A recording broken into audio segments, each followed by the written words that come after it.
Assalamualaikum dan salam sejahtera. Untuk lebih dari setahun, kita dengar kritikan terhadap kerajaan. Kerajaan buat ini salah, kerajaan buat itu tak betul, kerajaan lemah, kerajaan tidak mampu memimpin negara dan macam-macam lagi. Perdana Menteri Anwar Ibrahim dan Kerajaan Pakatan Harapan Barisan Nasional dikondem kau-kau. Semua yang kerajaan buat, semua keputusan Perdana Menteri tak betul. Tak ada satu pun yang dia orang buat yang boleh kita anggap sebagai memuaskan. Lebih dari setahun. Kita dengar semua apa yang kerajaan buat ni salah.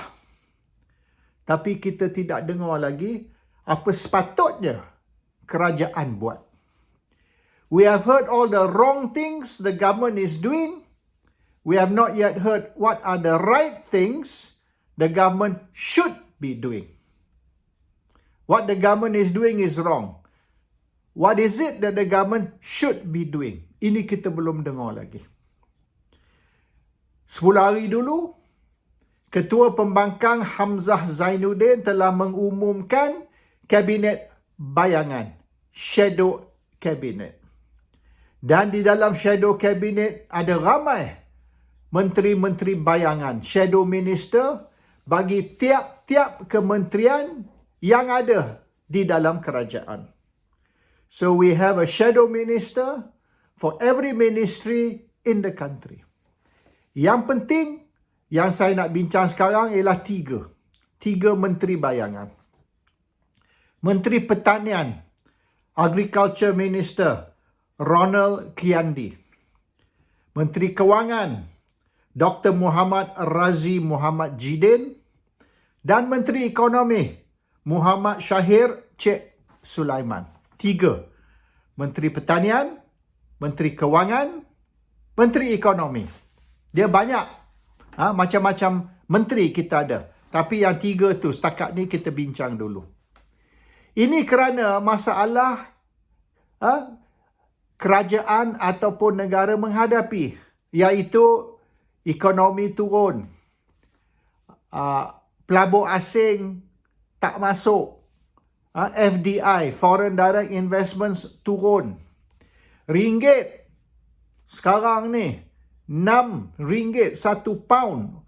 Mereka yang hantar anak mereka belajar di England ni merasa kesusahan nak bayar RM6 to £1 for their children's education.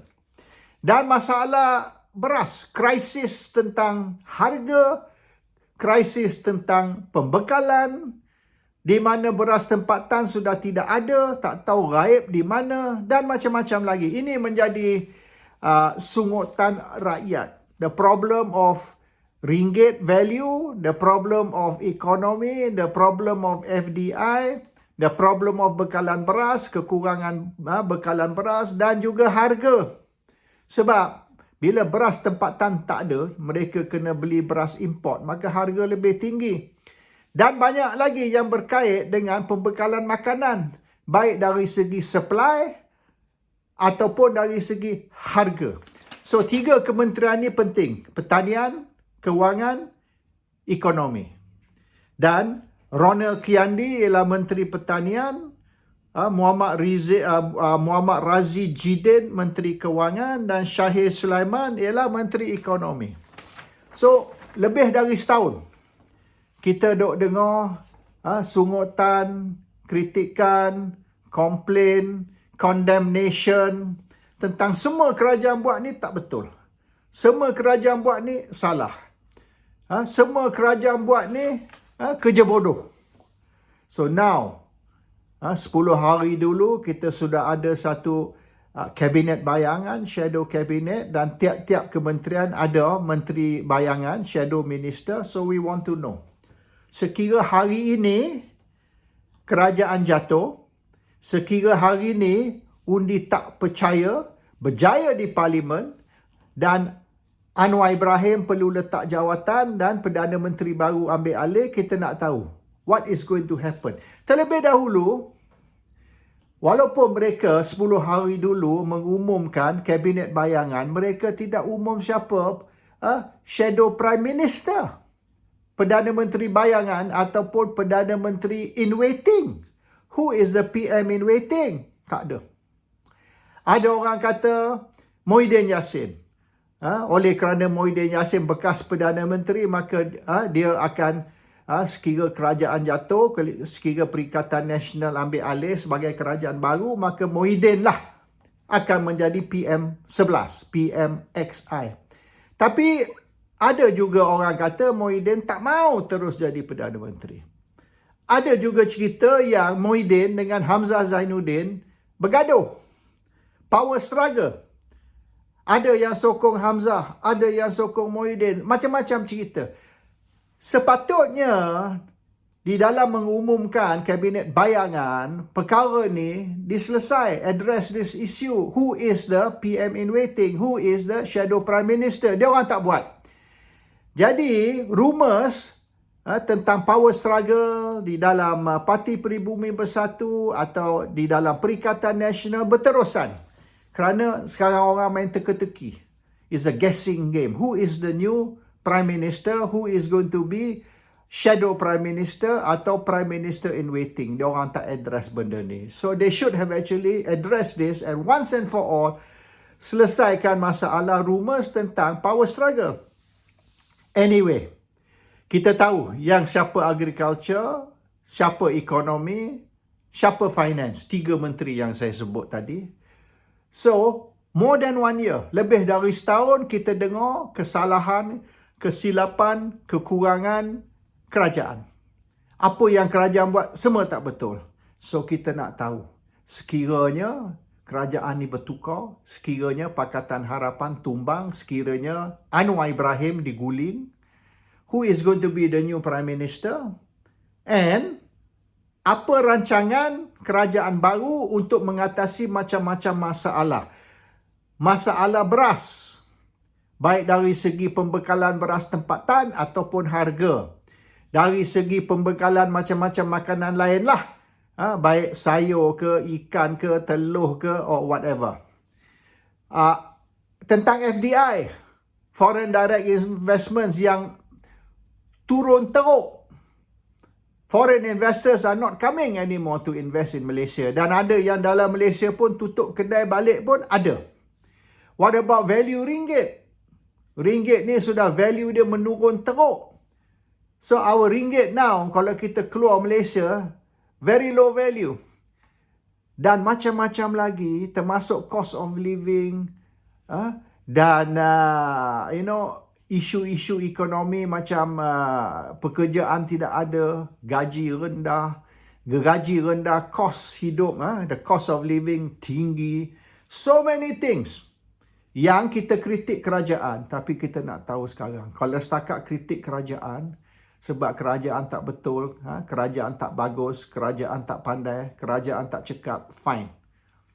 Let's not argue about that. Kita nak cerita sekarang.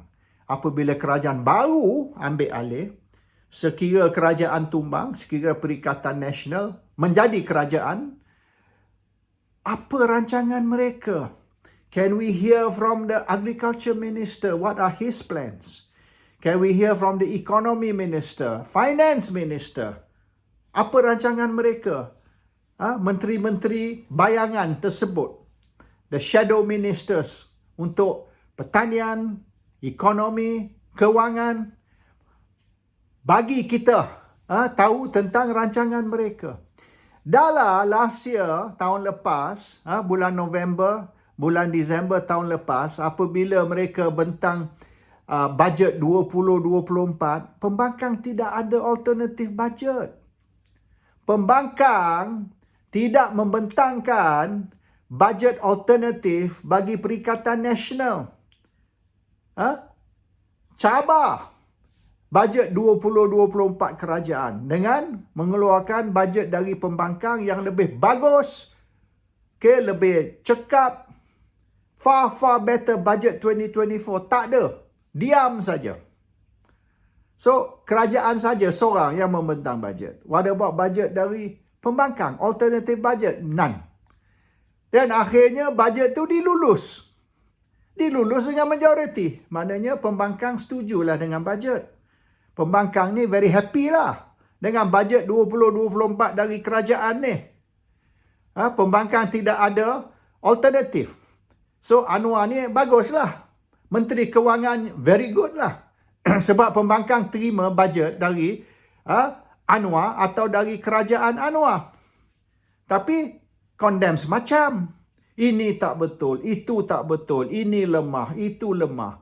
Kerajaan ni dan Perdana Menteri dan juga Menteri Kewangan, who is also Perdana Menteri, ni bodoh. Kalau bodoh, what is pandai? Bagi kita plan yang pandai. Tak ada. So, I think kita kena ubah kita punya approach sekarang ni. Pembangkang, kalau nak impress, kalau nak impress pengundi dan rakyat Malaysia, yang pembangkang ni lebih baik, lebih cekap, lebih bagus, lebih handal dari kerajaan, show us. Show us dengan mengeluarkan rancangan alternatif dari apa yang kerajaan buat. Macam kita buat dulu tahun 99, tahun 2000 dulu. Masa barisan alternatif menjadi pembangkang, kita keluar bajet pembangkang, alternatif bajet atau bajet alternatif lebih awal dari bajet kerajaan. Seminggu sebelum. Dan menggelabah kerajaan. Bila dia tengok bajet kita, dia nampak bajet kita ni lebih handal. Kerajaan modify. They amended their budget. Sebab bajet kerajaan tak secantik kita punya bajet alternatif. Kelang kabut, dia orang kerja tu 24 jam siang malam nak tukar bajet dia orang tu. To amend their budget to look as good as our budget. So, yelah, walaupun kita pembangkang semasa tu, tapi kita paksa kerajaan membuat benda yang lebih cantik dari apa yang kita cadang.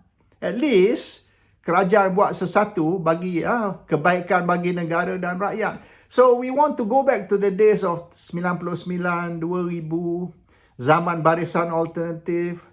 Semasa kita ni duk kejar belakang kerajaan sampai kerajaan tak sedang duduk. Setiap kali kerajaan nak buat sesuatu, dia kena tengok dulu apa pembangkang cadang. Kita kena tengok cadangan pembangkang, kita kena ikut dan kena cadang lebih baik dari pembangkang. Sekarang pembangkang tak buat kerja. Menjerit aja lah. Menjerit setakat condemn kerajaan. Kerajaan tak betul. Kerajaan lemah. Semua tak kena dengan kerajaan. What is the alternative? If what I'm doing is no good, what's your alternative to what I'm doing which is better? Itu yang kita nak tahu. So now, oleh kerana Kabinet Bayangan sudah ditubuhkan 10 hari dulu dan kita ada ramailah berpuluh menteri, tapi kita fokus 3 dulu. Agriculture, economy, finance. Those 3 first yang saya umum tadi. What are your ideas? How are you going to propose a better plan than what the government is doing? Kalau semua government buat ni tak betul, apa dia yang betul?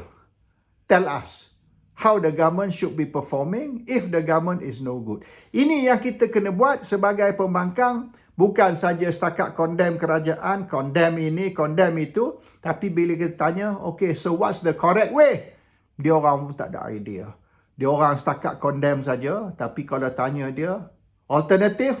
Saya pun tak ada alternatif. We don't want that kind of opposition. We want the opposition yang bukan saja condemn kerajaan, tapi opposition yang ada idea lebih baik, lebih bagus, lebih handal dari kerajaan. Assalamualaikum. Salam sejahtera.